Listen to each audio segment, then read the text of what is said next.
O tema que escolhi para hoje está nesse livro de Leon Denis, O Problema do Ser, do Destino e da Dor. Ele tem várias obras editadas pela Federação Espírita Brasileira, com sede em Brasília. Então, me propus a desenvolver um pouquinho. O tema é bastante amplo, As Potências da Alma, que é o último capítulo dessa obra.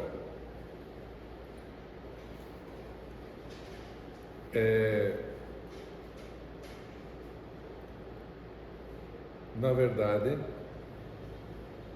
ele trata do ser. O que nós somos? Do destino, para onde nós vamos? E da dor, o porquê da dor, o porquê das diferenças. E alguns de nós têm dores profundas, físicas ou dores espirituais. Qual é a origem disso tudo? Então, tomara que eu seja feliz em poder explanar bem esse tema. Quem foi Leon Denis? Francês. Nasceu em 1º de janeiro de 1846. Sempre atento às questões filosóficas e religiosas. 1800 era a época do burburinho em Paris, que era o centro da intelectualidade, filósofos, padres, bispos e outros pensadores da época se concentraram ali. França era o local onde essas pessoas estavam na época. E nessa mesma época, já adiantando o tema que vem lá, mas para entenderem, nasceu também, nessa mesma época, Napoleão Bonaparte, imperador da França. O que ele fez? Só para dar uma dimensão de como estava complicado aquilo lá na França na época. Ele chamou o Papa para Paris para coroá-lo rei, imperador, porque era costume, e na Idade Medieval, a Igreja que vinha coroar os imperadores e, em troca, vinham as benesses, né? Exércitos, ajuda, né?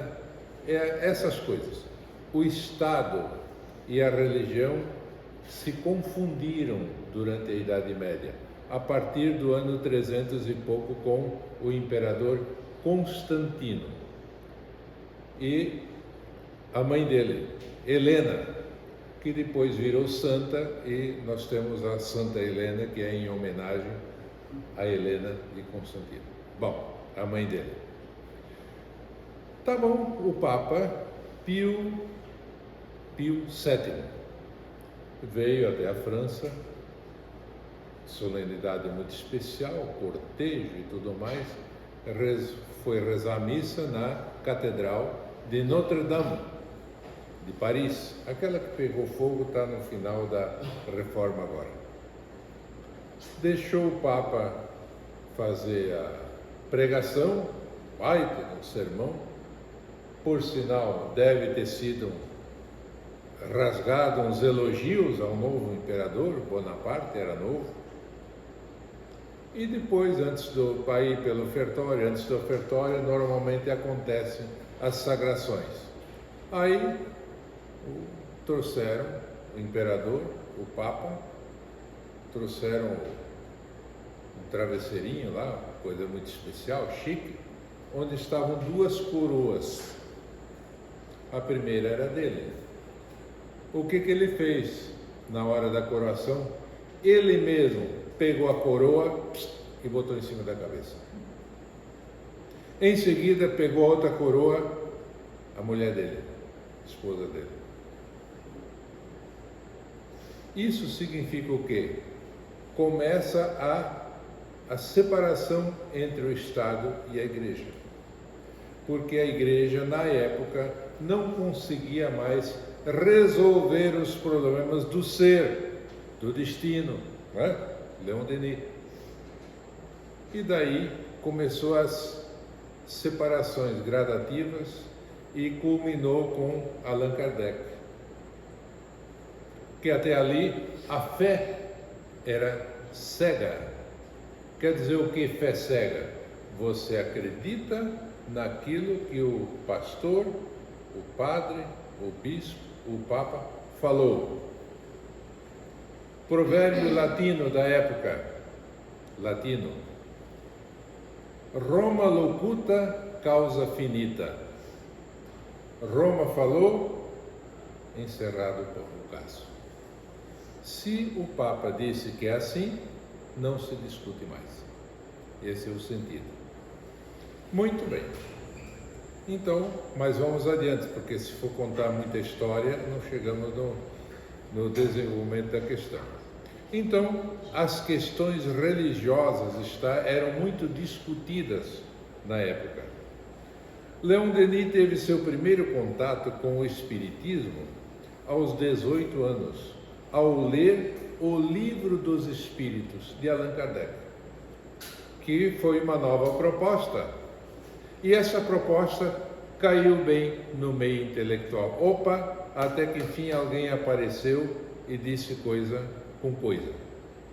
Apareceu então ali a fé raciocinada. Quer dizer o que fé raciocinada? É o que nós estamos tentando entender aqui. Eu acredito, mas não porque a pessoa pediu para acreditar. Eu acredito porque eu entendi. A minha razão me diz, é assim. Então, beleza. Então eu analiso os textos bíblicos que dizem, textos evangélicos. O Cristo quando disse, eu vim amando de meu Pai. Eu estou aqui para fazer a vontade de meu Pai. O que significa isso aí, através do nosso raciocínio? Entre Deus e o Cristo existe uma hierarquia, ou seja, um manda, o outro obedece. Então não são iguais, como nós sempre aprendemos. Pai, Filho e Espírito Santo, um só Deus em 3 pessoas. Não se sustenta, porque não consegue passar pela nossa razão. Mas vamos lá. Tornou-se então ardoroso defensor e divulgador da doutrina espírita. Ele assumiu aquilo tudo de Allan Kardec, desenvolvendo estudos e participando de inúmeros eventos mundiais no início do século XX. Autor de diversas obras publicadas pela FEB. Estão aqui as obras, só que não são obras assim muito fáceis, mas estão aí.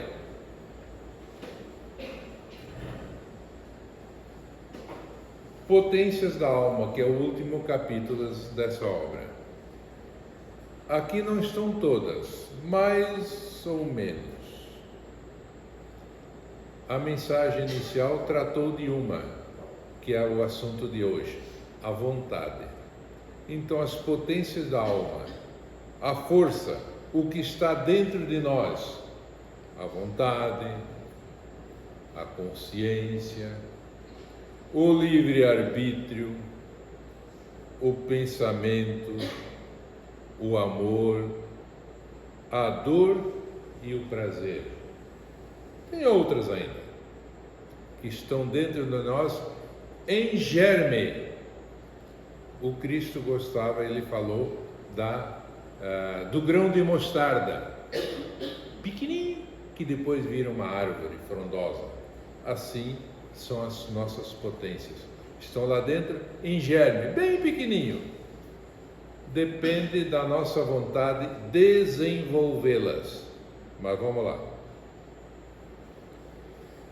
existe, então são trechos que eu retirei dessa obra. Existe dentro de nós uma poderosa rede de forças. Sempre foi assim? Não. Quando é que começou? Não sei. E não diz. A obra, o Livro dos Espíritos, diz que Deus criou o homem simples e ignorante, com possibilidades de desenvolver-se.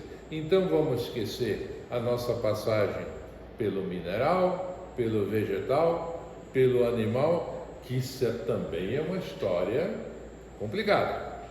E vamos a partir do hominal. A partir do hominal, então, simples e ignorantes. Simples, seres simples. Ignorantes, não sabiam nada, tinham que aprender tudo. Nada caiu do céu até hoje. E continua não caindo. Mas nós temos todas as condições de nos fazermos isto ou aquilo. Todo o nosso futuro, em seu desenvolvimento ilimitado, está em nós, em forma de germe. As causas da felicidade estão nas profundezas misteriosas da alma. Está tudo aqui dentro. E como é que eu faço? Aí é o nosso trabalho. Que demorou, nós hoje achamos, temos certeza que nós já somos pessoas de bem, né? Nós não carregamos mais. Uma vez, lembrei agora no tempo dos bons tempos, da missa crioula, né? Onde ia os cavaleiros para a missa e o padre, na época o padre Valentim Dal Poço, ia rezar a missa crioula, todo mundo tinha a sua espingarda, sua garrucha na cinta, ficava em redor do altar. Na hora do ofertório, vamos entregar as armas. Passava um por um e colocava a arma em cima da mesa. Dava uma montanha de arma. É um simbólico, né? Daí no final da missa cada um pegava a sua. Logicamente era um simbolismo, né? Então isso significa que tem gente que na época e ainda hoje não consegue viver sem uma arma na cintura. Muito bem, hoje não andamos mais com armas, não precisa, nem arma, nem espada, nem faquinha, nem nada, porque já desenvolvemos um pouco de bem dentre nós. Foi um trabalho nosso. Nós não ficamos bons porque Deus nos fez bons, não. Nós é que fizemos esse trabalho e vamos continuar fazendo. O Cristo, o que falou? O reino dos céus, a bondade, tudo o bem, tudo que há de bom, o amor, está dentro de vocês. É só tratar, dar uma comidinha. São os dois cães que nós temos dentro de nós. Um é bom, outro é ruim. Qual é que vai sobreviver? Aquele que der uma comidinha para ele, não deixar morrer, né? Então, o reino dos céus está dentro de vós. Palavras dele. Os Vedas são conhecimentos de ordem espiritual hindus da Índia, oriundos de Brahma, que era um profeta que deu origem ao brahmanismo. Os Vedas têm uma frase interessante que Leon Denis resgata: tu trazes em ti um amigo sublime que não conheces. Daí aquela célebre frase latina, nosce te ipsum, Conhece-te a ti mesmo. Entra dentro de você. Veja o que tem de bom lá dentro. Tem. Você tem um amigo sublime que não conheces. Conheça. Certo? Sabedoria persa. Vós viveis no meio de armazéns cheios de riquezas e morreis de fome à porta. Né? Se está com uma riqueza enorme lá dentro, vamos desenvolver, você está morrendo de fome. Problema de dor, sofrimento e tal, e esquece o que há de bom lá dentro. Todos os grandes ensinamentos concordam neste ponto. É na vida íntima, no desabrochar das nossas potências, das nossas faculdades, de nossas virtudes, que está o manancial das felicidades futuras. Vamos pegar alguns exemplos. O nosso amigo Divaldo, por esses dias ele está fazendo 97 anos. Não anda mais, mas não deixou de falar em público. Cadeira, alguém traz lá, ajeita. Um médico sempre junto. E fala. Não parou de falar ainda. 97 anos falando, divulgando a doutrina espírita, divulgando o Cristo. Ele sente prazer nisso aí. Então ele conseguiu desenvolver o que há de bom. Lá em Salvador também, a Madre Teresa, não, a freirinha lá, Irmã Dulce, dormia 4 horas por noite, recostada numa cadeira, não podia deitar. Os pulmões não funcionavam direito, nunca funcionaram, mas nunca deixou de fazer o bem. Dormia numa cadeira. Aí ela era amiga do Divaldo Franco, e um dia o Divaldo comprou uma cadeira dessa de hospital para recostar, e está tudo cheio de 9 horas, e foi lá pessoalmente entregar essa cadeira para ela. A irmã Dulce disse: Divaldo, não. Como é que eu vou me utilizar dessa cama especial e os meus doentes estão ali sem condições nenhuma? Daí o Divaldo disse: você é a última a receber a cama, todos já receberam. Você é o último. Bom, então, tá bom, aceito. Né? Eles eram amigos. O que fazia uma pessoa, o que ela conseguiu desabrochar dentro dela, essa vontade de trabalhar. E vamos outros. Vamos pegar o Nelson Mandela, lá da África do Sul, né? O que aconteceu com ele? Quebrou pedra, 27 anos, preso. Quando saiu, se jogou na política, conseguiu ser presidente da África do Sul, e aqueles que o cuidavam dele, lá na prisão, chamou para perto: vocês vão cuidar de mim, vocês já sabem como é que funciona. Por que eu vou pegar gente estranha? Você já sabe. Isso foi que desenvolvimento que ele... Aí vamos para Madre Teresa de Calcutá e outros personagens da história que não se entregaram. Olhemos atentamente para o fundo de nós mesmos. Fechemos nosso entendimento às coisas externas. Gastamos a vida em coisas banais, improfícuas.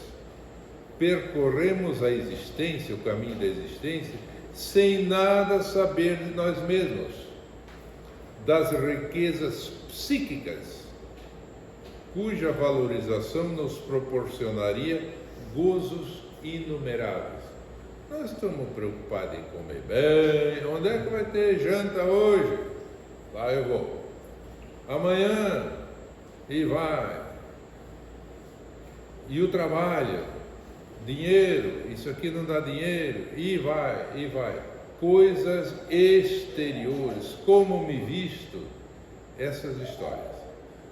E eu, espírito, ficou aonde? Qual é a preocupação? É isso que ele está falando. E nós, espírito, vamos alimentá-lo. Há em toda a alma humana duas esferas de ação e expressão. Uma delas, circunscrita à outra, manifesta a personalidade de o eu. Vem do latim ego, quer dizer eu. Daí veio egoísmo, quando eu só penso em mim, só no eu, tudo para mim. Com suas paixões, suas fraquezas, sua mobilidade, sua insuficiência, não preenche o vazio que tem dentro de nós. Enquanto ela for a reguladora do nosso proceder, aquela que manda, temos a vida inferior semeada de provações e males. A pessoa enriquece, tem tudo na vida e não é feliz, porque a felicidade não está nessas coisas, está dentro. A outra, interna, profunda, imutável, é ao mesmo tempo a sede da consciência, a fonte da vida espiritual, o templo de Deus em nós. Templo de Deus em nós, isso é uma citação, deixa eu me lembrar, acho que é de São Paulo. Vós sois o templo de Deus, né?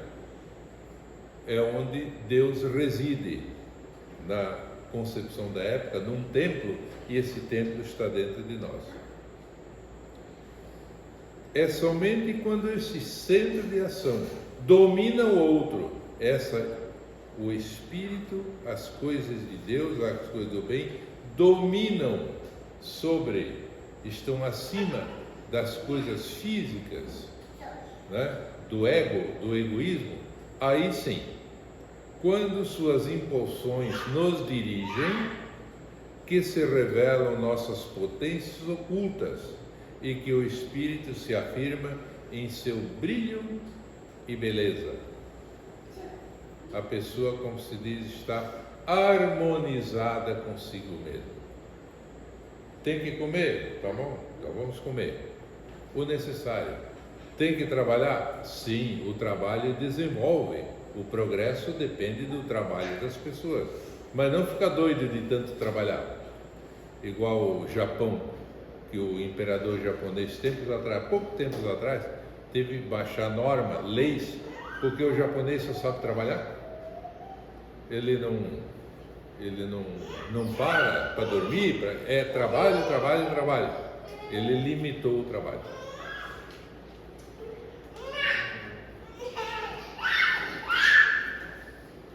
É por ele que estamos em comunhão com o Pai que habita em nós. A hora que nós entrarmos em contato com nós mesmos, nós vamos encontrar Deus, vamos encontrar o Pai que habita em nós. Segundo as palavras do Cristo, com o Pai que é o foco de todo o amor, o princípio de todas as ações. O amor também é uma potência que tem que ser desenvolvida. Não existe amor de graça, tem que desenvolver. Pela vontade, uma das potências da alma, a principal delas, podemos pôr em movimento as potências internas. A vontade faz movimentar todo o resto. Uma vez, a pessoa que tem vontade, ela diz assim: esse ano eu vou passar no vestibular. E daí começa a estudar. Esse é o fim. Não deu esse ano ainda? Então fica para o ano que vem, mas eu vou atrás. Né? Qualquer coisa na nossa vida que nós queremos, a vontade é que nos move, né, para isso. E as orientar para um ideal elevado, de preferência, né?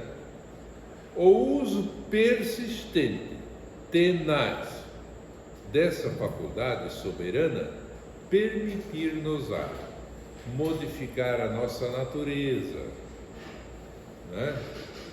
Vencer os obstáculos, dominar a matéria, a doença e a morte. Se nós tivermos vontade de olhar a vida com outros olhos, com os olhos de bem, as coisas vão se encaminhando. É pela vontade que dirigimos nossos pensamentos para um alvo determinado. Meu objetivo é esse. Na maior parte dos homens, os pensamentos flutuam sem cessar. É alguma besteira isso aqui, não? Quanta coisa nós pensamos na roda do dia? Isso, aquilo, o pensamento vai indo para lá, para cá, vamos pensando. Sua mobilidade constante e sua variedade infinita, pequeno acesso oferecem às influências superiores. Enquanto nós deixarmos o pensamento ficar voando por aí a seu bel prazer, as coisas principais não chegamos lá, né? É preciso saber concentrar-se, coisa que todo mundo está fazendo agora. Concentração é um exercício. E olha, quando nós estávamos na nossa igreja co-irmã, o pastor ou o padre falava 15 minutos, a gente já achava demais, né? Aqui se fala 1 hora, ninguém acha ruim, até hoje ninguém acha ruim, né? Concentração. Também o camarada que está aqui na frente, a pessoa, tem que caprichar, tem que se preparar. Para tudo existe preparo, senão não funciona. É preciso saber concentrar-se, pôr o pensamento acorde com o pensamento divino. Estamos aqui concentrados, pensando em coisas boas. Os espíritos amigos nossos, como se diz, anjos de guarda, estão todos presentes aqui, ajudando-nos, influindo nos nossos pensamentos, ajudando-nos, sem nós percebermos, estão aqui. Porque existe muito mais espírito livre do que encarnados. Então a alma é fecundada pelo Espírito Divino que a envolve e penetra, tornando-a apta a realizar nobres tarefas. Tem gente que faz tarefas importantes numa cidade, não é centro espírita só, é nas igrejas, é no trabalho, em todos os setores, nobres tarefas, preparando-a para a vida do espaço. Vai chegar um momento em que nós nos libertamos dessa matéria e vamos para o espaço. Por que se chama espaço? Porque não fica mais preso. Para chegar lá fora, eu tenho que ir andando. Se tiver uma baixada, eu vou na baixada. Se tiver uma elevação, eu vou por cima. Eu, como espírito livre, eu penso e já estou lá. O espaço é infinito. Os espíritos elevados veem e ouvem os pensamentos um dos outros. Não existe mais barreira, com os quais são harmonias penetrantes, vivem em harmonia. Ao passo que os nossos pensamentos, as mais das vezes, somente discordâncias e confusão. Por isso que nós fizemos a prece inicial. Alguém chega aqui e pede a concentração, né? Para pensarmos numa ideia só. E no final a mesma coisa, porque nós somos muito confusos. Entramos aqui, mas nosso pensamento às vezes está lá fora, está lá, tudo confuso. Chega aqui, a prece nos coloca em ordem. Aprendemos, pois, a servir-nos de nossa vontade e por ela a unir os nossos pensamentos a tudo que é grande. Vamos pensar grande. Vós sois deuses. Diga essa frase. Jesus. E vocês podem fazer coisas melhores do que eu fiz. Então ele já entendia, já nos enxergou lá na frente. A harmonia universal, cujas vibrações enchem o espaço e embalam os mundos. A vontade é a maior de todas as potências. A vontade de viver, de desenvolver em nós a vida. Pergunta para um idoso de 100 anos se ele quer morrer. Quer viver. Tal é o segredo da lei de evolução. Evolução, nós vamos ajustando a nossa vida, pegando algumas coisas, desenvolvendo isso, aquilo e tal, e vamos indo. Não está na matéria, mas na vontade, cuja ação tanto se estende à ordem invisível das coisas, como à ordem visível e material. O princípio superior, o motor da existência, é a vontade. A vontade move tudo. A vontade divina é o supremo motor da vida universal. Imaginamos Deus com a sua inteligência infinita, com vontade infinita. Dá para chegar no final da obra divina? Dá para saber quantas galáxias tem nesse universo? Nesses vários universos? Nós não conseguimos imaginar isso aí. 300 bilhões de galáxias, a nossa é a menor. Só a nossa tem 100 mil sóis. O nosso sistema solar é um dos menores. Isso é o que nós já sabemos. E o que nós não sabemos ainda. Muito bem. Aqui tem um cidadão, Charles Robert Darwin. Foi um naturalista, na época de Kardec.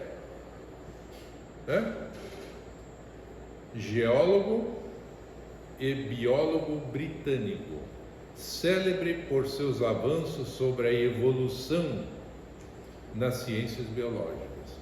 Ele esteve aqui na América do Sul por 2 vezes, viajou o continente todo, foi observando os animais, as plantas. O negócio dele era estudo e observação. O planeta inteiro, ele vivia viajando. E daí ele desenvolveu uma obra chamada A Origem das Espécies. Daí ele começou a pensar, como é que surgiu tudo isso aí? Como é que anda isso aí tudo? O ser humano também.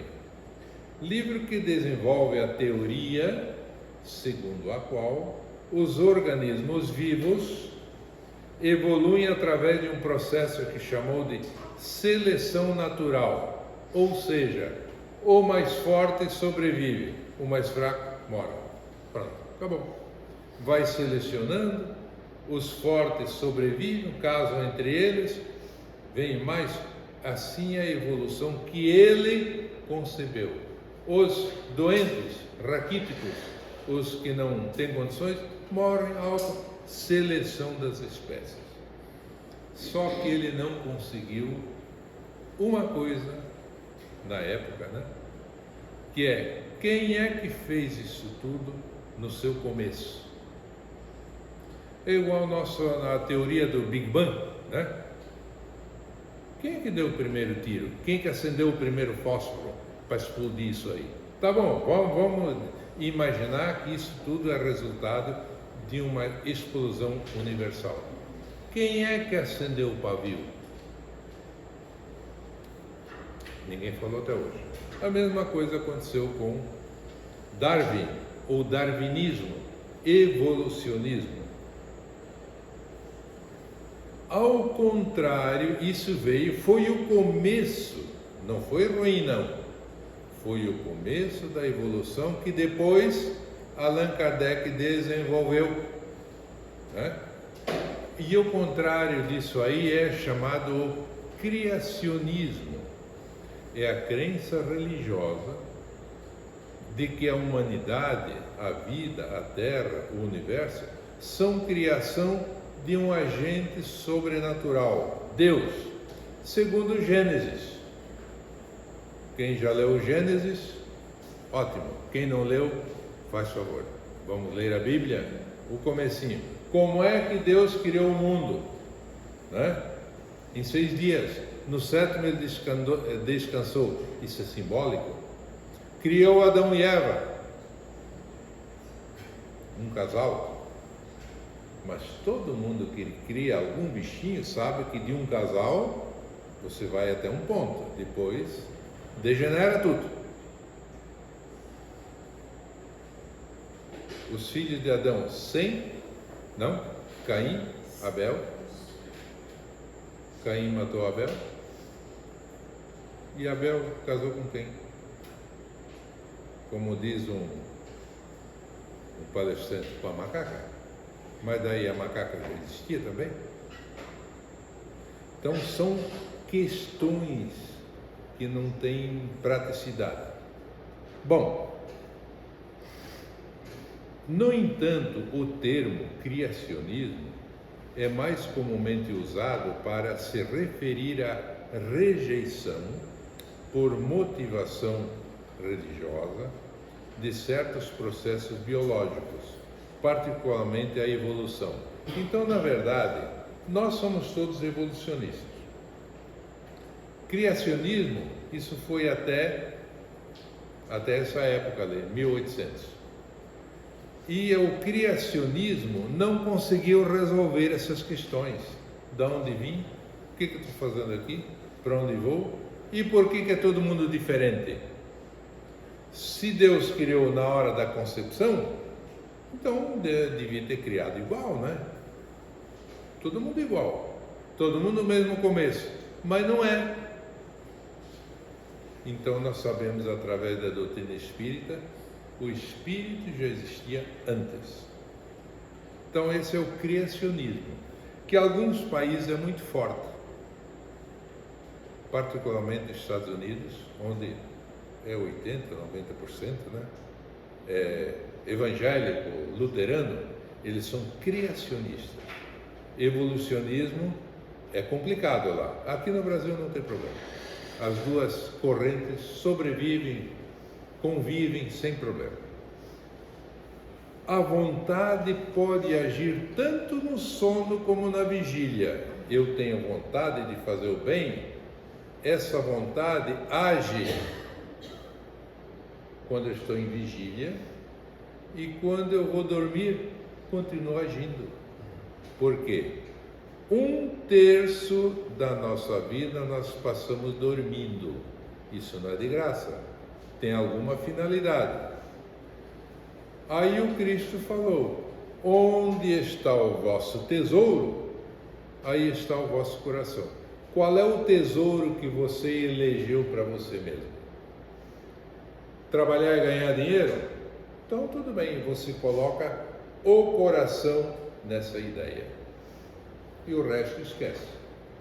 Se você coloca dentro de você, elege como tesouro, de hoje em diante eu vou fazer o bem, então o restante fica de lado. Então você coloca o coração nessa ideia. A alma valorosa que para si mesma estabeleceu um objetivo, procura-o com tenacidade em ambas as fases da sua vida, dormindo ou acordado, e determina assim uma corrente poderosa que mina devagar e silenciosamente todos os obstáculos. Aí as montanhas, a fé já vem aí, a fé transporta montanhas. Você tem uma fé firme, raciocinada, as montanhas começam a diminuir.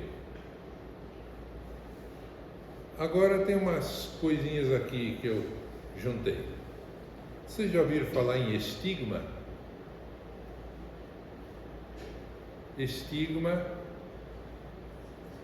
mais comum, são as chagas do Cristo, nas mãos e nos pés. Existiram pessoas que tiveram estigmas. São Francisco é um deles, que é a reencarnação de um dos João Batista.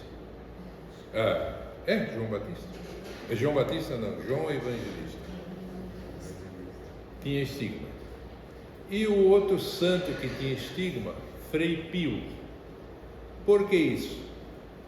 Acontecia mais, com os santos, alguns. A pessoa fazia aquela meditação sobre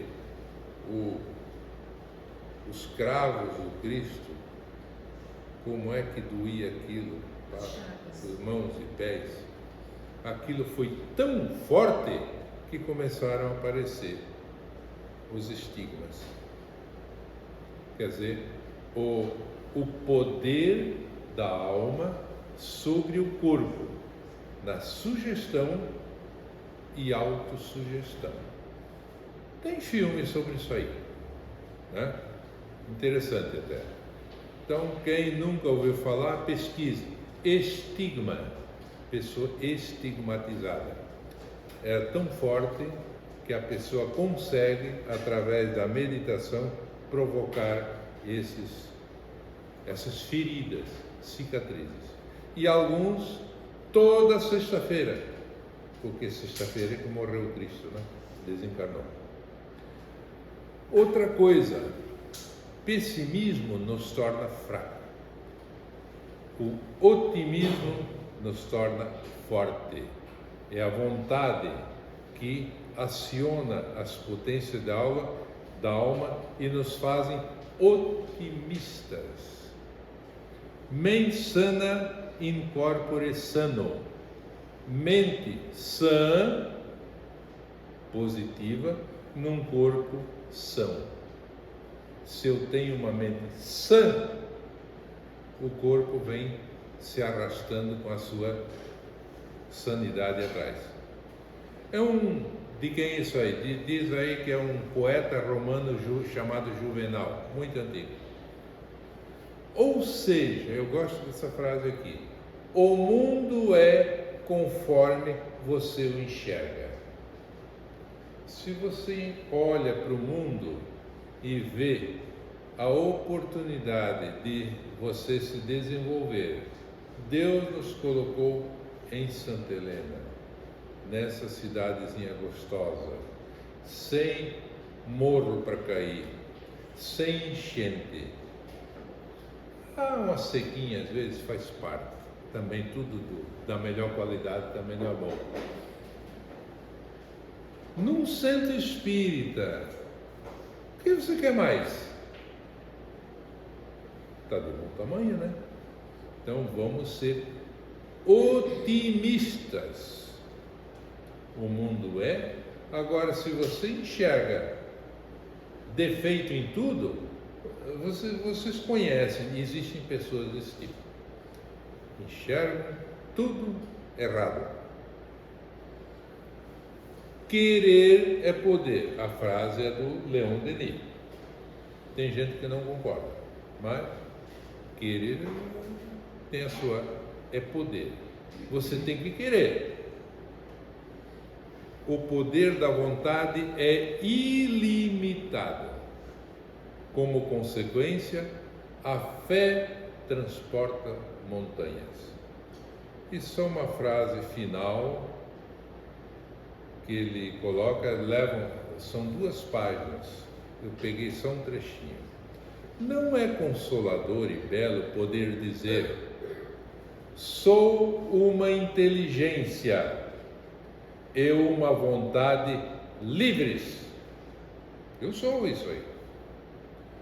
A mim mesmo me fiz. Ninguém me fez do jeito que eu sou hoje. Fui eu que me fiz. Se a coisa não está boa, trata de arrumar. Mas eu me fiz assim até agora.